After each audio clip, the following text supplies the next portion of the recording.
We're between the paws of the Sphinx in Egypt, and this is something known as the dream stele. And I have with me my friend Mido Dido from Egypt. He studied under the best archaeologist. He is an archaeologist and an Egyptologist here in Egypt. And Mido, I want to ask you about this dream stele.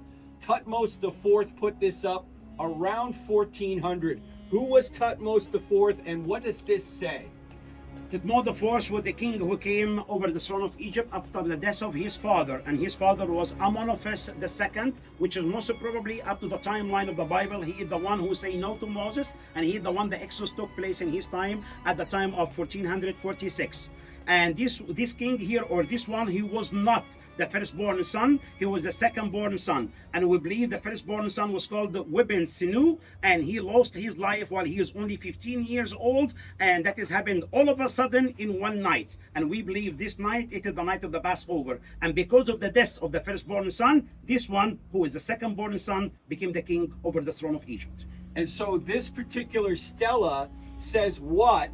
That Thutmose IV experienced so he could take the throne. What does it say? It says that he was hunting here in this area and he felt tired, so he fell asleep by the head of the Sphinx. And in that time, the Sphinx was covered with sand all the way until the top of the body of the Sphinx. And what just appeared from the sand, it was only the head.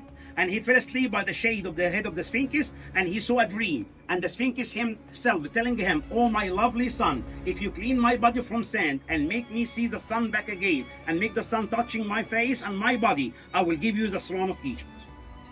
So it appears that this, Mido, if I'm right, is a pretense or a justification for the second-born son to take the throne after the firstborn son maybe died in the plague. Is that a fair statement? That is right, and let me say it and clearly, he is the second son of the second son who became over the throne of Egypt.